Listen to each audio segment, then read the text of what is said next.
하나님의 말씀은 신명기 8장 1절에서 6절까지 말씀입니다. 하나님의 말씀 신명기 8장 1절에서 6절까지 말씀, 구약성경 274쪽입니다. 신명기 8장 1절에서 6절까지 말씀 제가 받들어 읽겠습니다. 내가 오늘 명하는 모든 명령을 너희는 지켜 행하라. 그리하면 너희가 살고 번성하고 여호와께서 너희의 조상들에게 맹세하신 땅에 들어가서 그것을 차지하리라. 내 하나님 여호와께서 이 40년 동안에 내게 광야길을 걷게 하신 것을 기억하라. 이는 너를 낮추시며 너를 시험하사 내 마음이 어떠한지 그 명령을 지키는지 지키지 않는지 알려 하심이라. 너를 낮추시며 너를 줄이게 하시며 또 너를 알지 못하며 내 조상들도 알지 못하던 만나를 내게 먹이신 것은 사람이 떡으로만 사는 것이 아니요 여호와의 입에서 나오는 모든 말씀으로 사는 줄을 내가 알게 하려 하심이니라. 이 40년 동안에 내 의복이 헤어지지 아니하였고 내 발이 부르트지 아니하였느니라. 너는 사람이 그 아들을 징계함 같이 내 하나님 여호와께서 너를 징계하시는 줄 마음에 생각하고 내 하나님 여호와의 명령을 지켜 그의 길을 따라가며 그를 경외할지니라. 아멘. 이 땅을 지키신 우리 피난처 되신 우리 하나님께 영광과 찬양을 올립니다. 6.25 73주년이 되는 해입니다. 오늘은 특별한 날, 기억해야 할 것이라고 하는 제목으로 하나님의 말씀 선포하겠습니다. 신명기서는 모세가 모압 평지에서 가나안 땅에 들어가기 직전에 이스라엘 자손들에게 전한 설교입니다. 먼저 7장을 보면은 모세가 하나님의 법도를 가르치며 통혼이나 우상 숭배를 금하는 내용이 나옵니다. 우상을 제거하라, 그리고 그 땅에 남겨진 이방인들을 추방하라 명령도 합니다. 이어지는 8장에서도 모세의 권면은 계속되고 있는데 장차 그 땅에 들어가면 반드시 이것은 기억하라, 기억할 것을 가르치고 있습니다. 첫째, 과거를 기억해야 합니다. 2절입니다. 내 하나님 여호와께서 이 40년 동안에 내게 광야길을 걷게 하신 것을 기억하라. 기억하라라고 하는 이 동사는 신명기에서만 17번 등장하는 신명기의 핵심 동사라고 말할 수가 있습니다. 여러분, 우리 삶의 위기가 찾아왔다면 먼저 과거를 기억하셔야 합니다. 하나님의 말씀에 불순종하면 저주가 온다고 하더니만 이것이 바로 그 말씀이었구나. 도덕적으로 실패한 삶을 살면은 개인이든 교회든 국가이든 실패가 온다더니만 이 경고의 말씀이 그것이었구나. 가늠하면 재앙이 온다더니 이것이 재앙이구나. 경고의 말씀을 우리는 기억하셔야 합니다. 인도의 사상가인 사라야는 과거 역사 교훈을 망각하면 똑같은 패배를 반복하게 될 것이다 라는 말을 했습니다. 그렇습니다. 역사적인 교훈을 망각한 나라와 민족은 반드시 그러한 비극을 다시 겪게끔 되어 있습니다. 6.25 전쟁은 먼 옛날 이야기가 아닙니다. 1946년 9월 7일 미국은 남한에 군정을 선포하고 유엔군 감시하에 1948년 5월 10일 남한에만 총선거를 실시하여서 재헌국회를 구성하였습니다. 그리고 7월 20일에는 이승만을 대통령으로 선출하게 되었습니다. 이에 반하여 북한은 소련의 지배하에 1948년 9월 9일에 조선민주주의 인민공화국을 수립하고 김일성을 초대 수상으로 세우게 되었습니다. 이렇게 남한과 북한이 각각 정부를 수립한 후 북한은 소련의 비호 아래 공산체제를 강화하였고 적과 통일을 위하여서 군사력 증강에 힘을 쏟습니다. 소련의 스탈린과 중국의 모택동에 남한 계획을 인정받고 1950년 6월 25일 주일 새벽에 소련 무기들로 무장하고 남침하였습니다. 자, 3년 1개월 2일간 처참한 동족 상잔의 전쟁이 벌어졌습니다.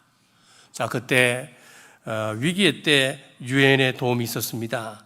전투부대 파병이 16개국, 의료 지원 부대가 5개, 물자 지원국이 20개국, 총 41개국의 지원을 받았습니다. 6.25 전쟁의 그 인명피해는 이루 말할 수가 없습니다. 이 땅에 세워졌던 2,000여 개 이상의 교회가 불탔습니다. 500여 명의 목사님들이 총살을 당하거나 납치를 당하였습니다. 남북한 군인들만 희생자가 300만 명이었고, 민간인들을 따로 분류를 하면은, 그리고 납북된 사람들까지 치면은 민간인들만 345만 명이었다 그럽니다. 그리고 10만 명의 고아들이 생겼고 1,000만 명의 1,000만 이산 가족이 생겼습니다.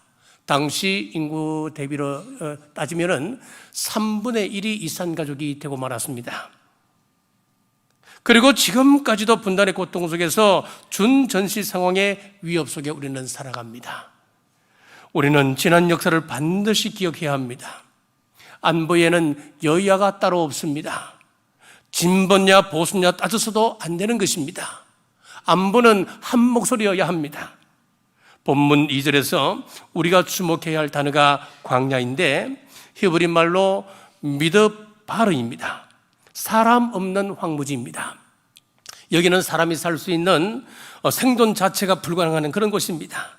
얼마나 살기 힘들었으면 그렇게 고생했던 애굽에서의 노예 생활, 그 시절을 그리워했겠습니까?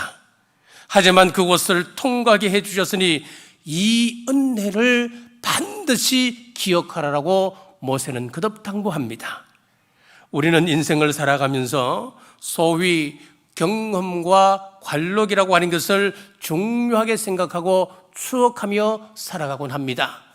이는 개인의 삶뿐만 아니라 정치, 경제, 사회, 문화, 역사 등 모든 면에 적용될 수가 있습니다. 과거 좋은 성과를 기조로 하여 이를 굳게 하면 그것이 전통이 되는 것이지요. 자, 그러면은 모세가 명령했던 기억할 것은 무엇입니까? 자, 그것은 바로 의복이 헤어지지 않는 것을 기억하라고 말씀합니다. 4절입니다. 이 40년 동안에 내 의복이 헤어지지 아니하였고. 자, 이 부분에서 많은 해석이 있습니다. 어떤 사람은 이스라엘 백성들이 이웃 나라에 옷을 구입해서 그것을 입혔다, 그렇게 이야기를 합니다. 또 어떤 사람은 이스라엘에 수많은 옷 기술사가 왜 없었겠냐, 옷이 조금이라도 헤어지면 적각 수선해 주었기 때문에 새 옷처럼 그들이 입을 수 있었다, 그렇게 주장을 합니다. 또 어떤 사람은 갓난 아기들이 성장했을 때인데 아기 때 입던 옷을 어떻게 입시된 청년이 그 옷을 입을 수 있을 것인가, 연령대에 맞춰서 옷을 해 입었지 않겠는가. 자, 그러니까 성경 말씀이 이치에 맞지 않다, 그렇게 이야기하곤 합니다. 그러나 성경은 분명하게 기록하기를 옷이 헤어지지 아니하였다라고 했습니다. 우리는 성경에 없는 내용 가지고 논쟁거리로 삼을 이유가 없습니다. 저는 기록된 그대로 믿습니다. 이런 논쟁보다는 영적인 의미에 초점을 맞추어야 합니다. 여기서 헤어지지 않는 옷은 그리스도의 옷을 상징합니다. 갈라디아 3장 27절에 보면 누구든지 그리스도와 합하기 위하여 세례를 받은 자는 그리스도로 옷 입었느니라 라고 말씀하셨습니다. 그리스도의 옷은 의의 옷이요 천국에 들어갈 때 입어야 할 예복입니다. 제가 늘 장식 때 설교하지 않습니까? 천국은 그리스도의 영이 있는 사람만이 들어갈 수 있는 곳이라고요. 오늘 읽었던 이 말씀에 의하면은 예수 그리스도의 거룩한 옷을 준비한 사람이 들어갈 수 있는 곳이라는 것이지요. 이 옷은 내가 선하게 살았다고 해서 입어지는 것이 아닙니다. 수행을 하고 덕을 쌓았다고 입을 수 있는 옷 또한 아닙니다. 오직 예수 그리스도를 믿은 사람만이 입을 수 있는 옷으로, 이 옷은 40년 광야의 옷처럼 딸거나 헤어지지 않는 옷이었습니다. 자, 예수님을 나의 주, 나의 하나님으로 고백하면 우리 주님께서 의의 옷을 입혀주셔서 천국을 예비하신다고 하는 사실을 믿으시길 주님의 이름으로 축복합니다. 사랑하는 여러분, 우리는 예수 그리스도의 의의 옷을 입은 사람들로 옷에 걸맞는 삶을 살아야 합니다. 의사 가운이나 목사 가운을 입고 함부로 다닐 수 있겠습니까? 술을 마시고 그리를 비틀비틀거리며 방황할 수 없는 것 아니겠습니까? 행동 거지를 바로 합니다. 우리는 헤어지지 않는 그리스도의 의의 옷을 입은 사람들입니다. 이 옷에 합당한 삶을 살아가는 저와 여러분 되시길 주님의 이름으로 축복합니다. 둘째, 징계의 은혜를 기억해야 합니다. 5절입니다. 너는 사람이 그 아들을 징계함 같이 내 하나님 여호와께서 너를 징계하시는 줄 마음에 생각하고. 자, 유교 사변이 발발한 여러 가지 이유가 있겠습니다만은 사무엘상 17장 47절에 보면은 전쟁은 여호와께 속한 것이다라고 말씀하고 있습니다. 그런 면에서 유교 사변은 이 민족의 죄악을 심판하신 하나님의 경고였습니다. 이 땅의 교회가 우상 숭배의 죄를 범했습니다. 평양은 1907년도에 한국 최초로 성령 강림이 있었고 제2의 예루살렘이라 불리울 만큼 교회에 부흥이 있었던 곳이었습니다. 자, 그런데 바로 그곳에서 일제의 신사참배가 자행되었던 것입니다. 그리고 교회를 그리고 성도들에게도 이를 강요했던 것이 되었습니다. 교회 종을 전쟁 물자로 바쳤습니다.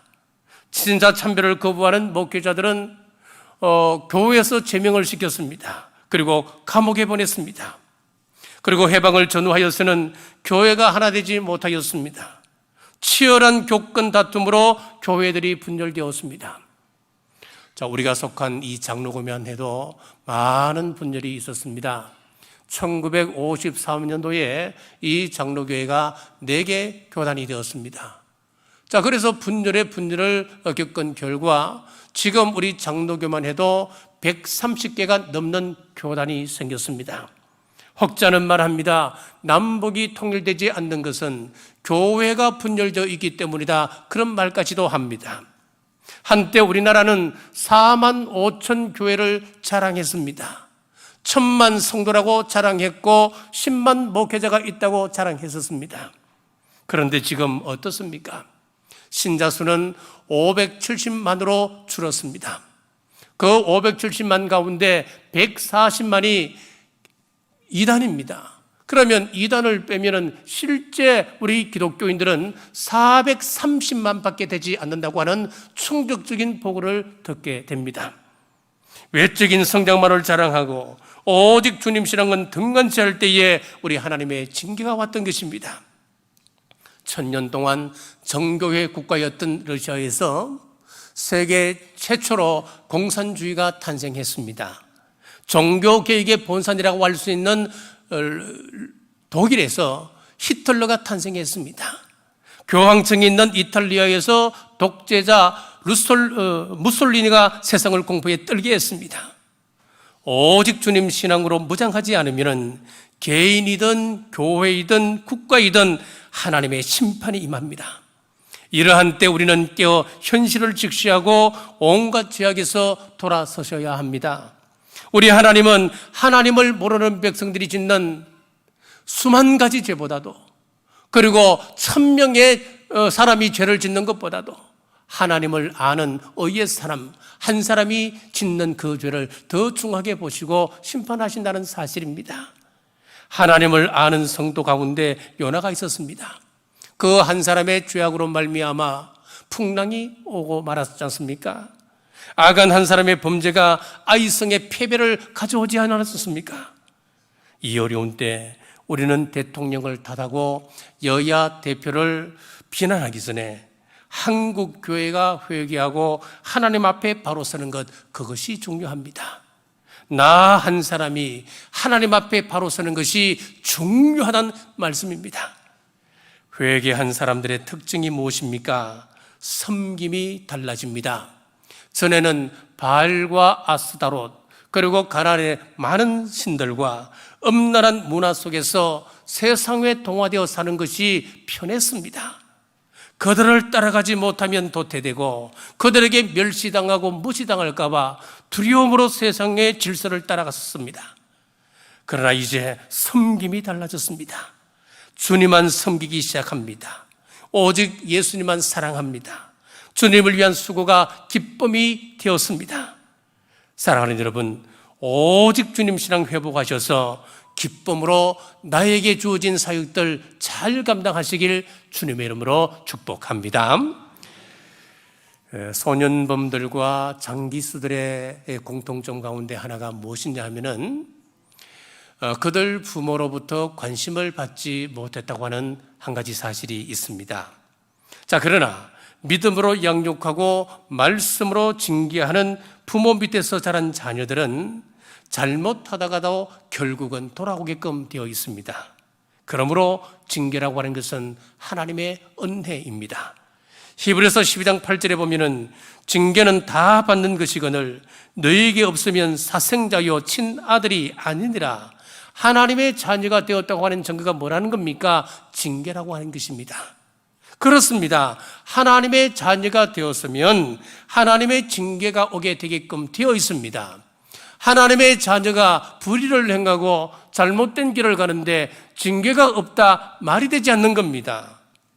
우리 집 아이가 잘못하면 저는 회초리를 듭니다.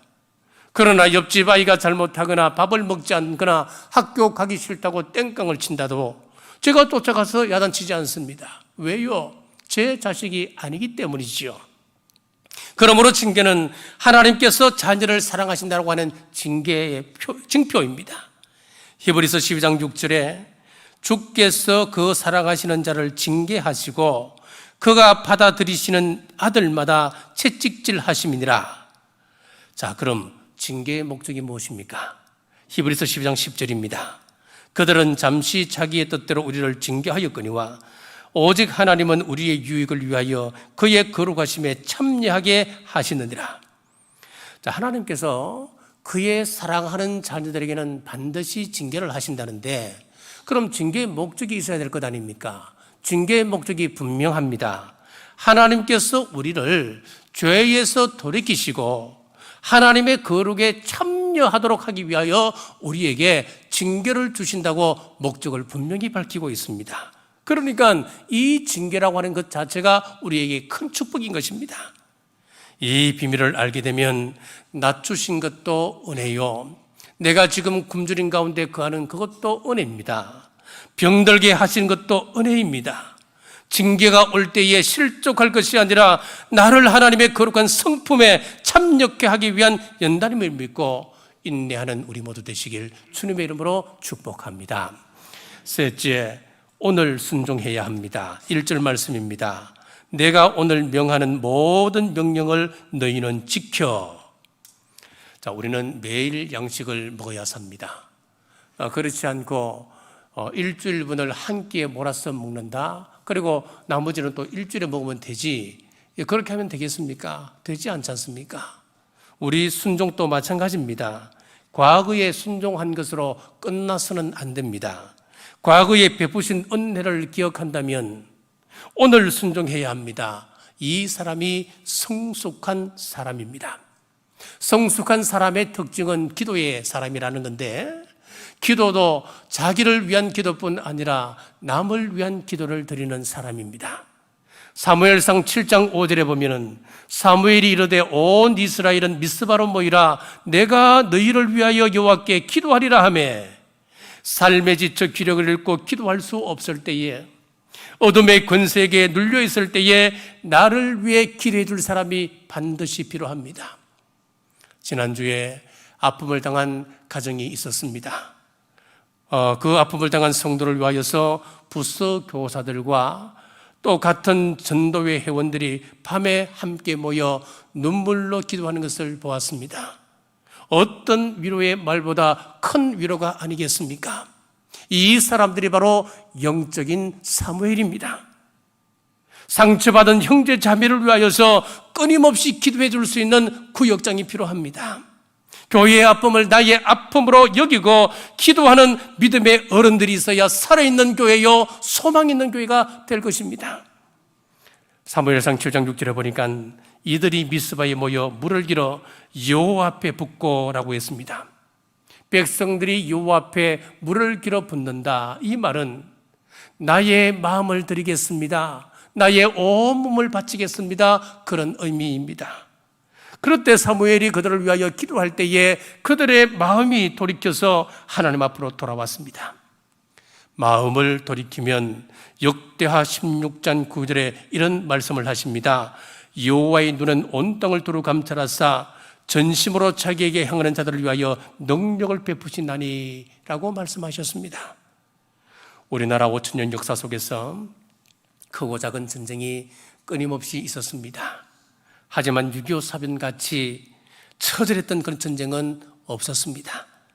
6.25 사변은 예고 없이 내려온 남침이었습니다. 3일 만에 서울이 함락되었고 7월 20일에 대전이 무너졌습니다. 그리고 3개월 만에 낙동강까지 밀려 내려왔습니다. 절체절명의 상황에서 이승만 대통령은 교회 지도자들을 부산에 있는 경남도지사의 그 관사에 불러 모았습니다. 그리고 간곡하게 부탁하기를, 이제 우리는 하나님밖에 의지할 분이 없습니다.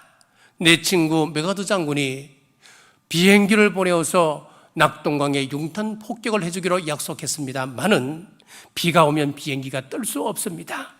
비행기가 뜨지 못하면 우리 한국은 바닷속으로 쳐밀려 내려갈 수 없을 것입니다. 여러분의 간곡한 기도가 필요합니다. 300명의 목사님들이 부산 대신동 초등학교에 모여서 10일 동안 눈물 뿌리며 소리질러 금식하며 기도했습니다.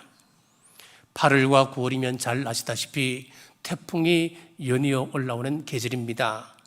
태풍이나 비가 오면 비행기가 뜰 수 없습니다.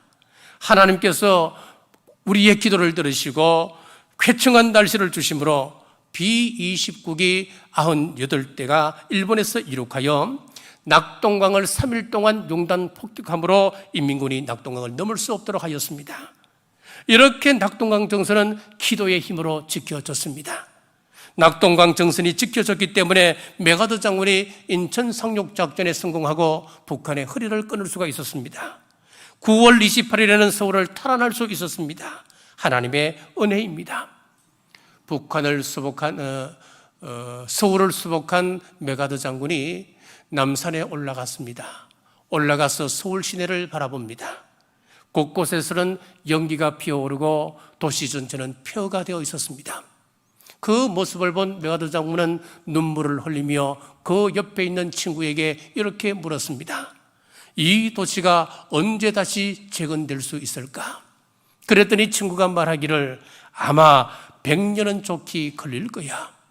옆에서 그 이야기를 듣고 있던 미국의 더 타임즈 기자가 신문에 이렇게 기록합니다. 서울 도성이 다시 건설된다고 믿는 것은 쓰레기 더미에서 황금 장미가 피어날 것이라고 기대하는 것보다 더 어려울 것이다 라고 기고했습니다. 자, 이렇게 우리나라는 완전히 폐허가 되어 희망 없는 나라가 되었습니다. 그런데 30년 만에 한강의 기적을 이루었습니다.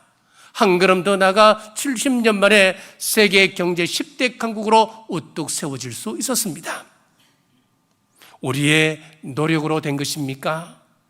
물론 허리띠를 졸라매고 새벽부터 일어나 밤늦게까지 힘을 다하여 일을 했었습니다. 그러나 열심히 일한다고만 잘 살 수 있습니까? 이 땅에 뭐가 있습니까? 이 땅 덩어리가 넓습니까? 지하 자원이 풍부합니까? 인구가 1억이 넘습니까?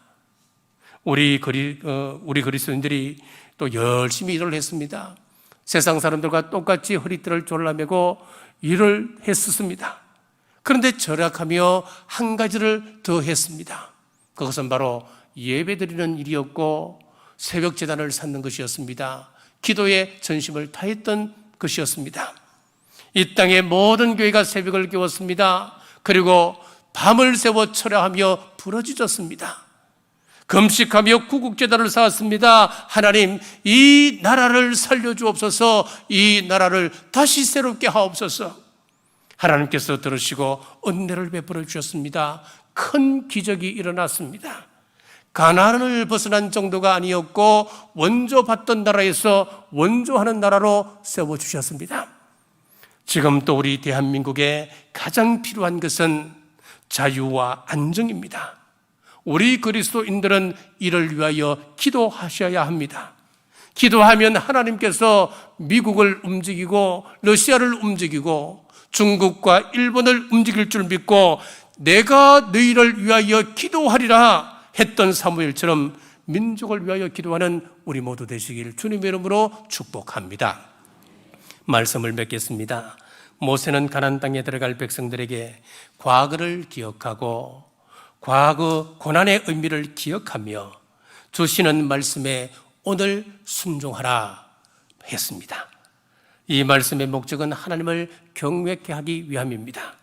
사랑하는 여러분, 교만하지 말고 겸손함으로 오늘 주시는 말씀을 받아서 하나님의 거룩함에 참여할 때까지 말씀을 표대 삼고 중단 없이 전진하는 우리 남부의 모든 성도들 되시길 주님의 이름으로 축복합니다. 기도하겠습니다. 호국 보훈의 달에 이 땅을 지켜주신 하나님의 도우심을 생각하며 은혜에 감사드립니다. 오직 주님 신앙과 기도를 회복하여 하나님의 은혜가 항상 머무는 우리나라 되어 하나님의 살아계심을 만방에 전하는 제사장 나라 역할 잘 감당케 하옵소서. 지금 이 사회가 혼란합니다. 바라옵기는 다시는 이 땅에 유교 같은 비극이 일어나지 않도록 온 성도들이 오늘 깨어 기도하게 하여 주옵소서. 다시 오실 예수님 이름으로 간절히 기도드리옵나이다. 아멘.